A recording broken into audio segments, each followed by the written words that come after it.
BJP ने जम्मू कश्मीर विधानसभा चुनाव को लेकर अहम नियुक्ति की है। दरअसल सच शर्मा को कार्यकारी प्रदेश अध्यक्ष बनाया गया है। निर्मल सिंह प्रदेश प्रचार समिति के अध्यक्ष बनाए गए हैं। इसके अलावा कविंदर गुप्ता चुनाव प्रबंधन समिति के अध्यक्ष के तौर पर नियुक्त किए गए हैं। तो जम्मू कश्मीर में विधानसभा चुनाव के मद्देनजर बीजेपी की तरफ से अहम नियुक्तियां की गई हैं। बीजेपी ने जम्मू कश्मीर में विधानसभा चुनाव को देखते हुए अहम नियुक्तियां की हैं। बता दें कि कविंदर गुप्ता को चुनाव प्रबंधन समिति के अध्यक्ष के तौर पर नियुक्त किया गया है। इसके अलावा निर्मल सिंह प्रदेश प्रचार समिति के अध्यक्ष बनाए गए हैं। सच शर्मा को कार्यकारी प्रदेश अध्यक्ष बनाया गया है। ज्यादा जानकारी के लिए हमारे साथ assistant editor Lalit Narayan Kandpal phone line पर जुड़ गए हैं। ललित जी, जिस तरह से जम्मू कश्मीर में विधानसभा चुनाव होने हैं, बड़ा फेरबदल यहां देखने को मिला। अहम नियुक्तियां भी की गई, चूंकि सबसे पहले जो सूची बीजेपी की तरफ से जारी की गई उम्मीदवारों की, उसको वापस लिया गया, उसमें फेरबदल करके संशोधित करके सूची को दोबारा से जारी किया गया और अब ये अहम नियुक्तियां की गई हैं। जम्मू कश्मीर को लेकर के बीजेपी चिंतन मंथन में अभी भी लगती हुई नजर आ रही है और कोई रिस्क बीजेपी की तरफ से यहाँ पर नहीं लेते हुए नेता दिख रहे हैं, ताकि जम्मू कश्मीर में चुनाव को लेकर के जो स्थिति बनी हुई है उसमें बीजेपी की फतह हो पाए। कहा कि बीजेपी जो है जम्मू कश्मीर के लिए अपनी तैयारियां तेज किए हुए है जी। इस कड़ी में आज वहां पर 3 अपॉइंटमेंट किए गए हैं। एक कार्यकारी अध्यक्ष बनाया गया है संत शर्मा को, जबकि कविंद्र गुप्ता को चुनाव प्रबंधन समिति की बैठक प्रबंधन समिति का प्रमुख बनाया गया है जी। इसके अलावा निर्मल सिंह, जो कि पिछली सरकार में डिप्टी सीएम थे, उनको जो है प्रचार समिति का अध्यक्ष बनाया गया है।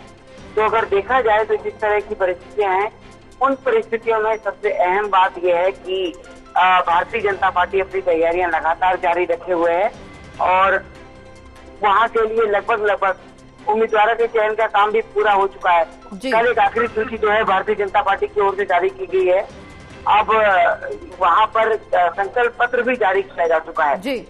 खुद गृह मंत्री अमित शाह वहां पर गए थे संकल्प पत्र को जारी करने के लिए। और जिस तरह से जम्मू कश्मीर में लंबे समय के बाद तकरीबन धारा 370 जब हटी थी, उसके बाद से अब पहली बार जो है चुनाव हो रहा है और अब केंद्र शासित राज्य है वो, जिसकी अपनी विधानसभा है। तो ऐसे में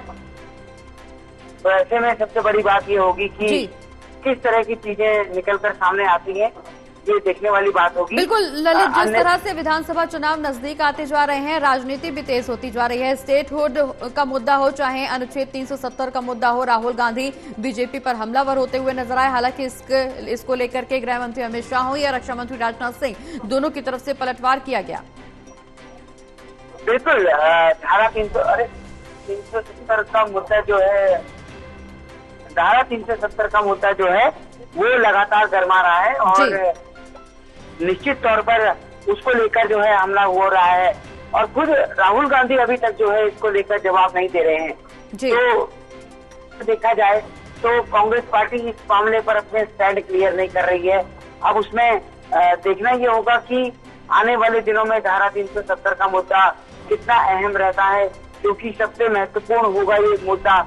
भारतीय जनता पार्टी ने धारा 370 को खत्म किया है और खुद अमित शाह कह चुके हैं कि ये एक इतिहास बन चुका है और अब ऐसे इतिहास को लेकर क्या कांग्रेस पार्टी उसको वापस लाने के पक्ष में है या हटाने के पक्ष में है, ये कांग्रेस पार्टी को जो है साफ करना पड़ेगा।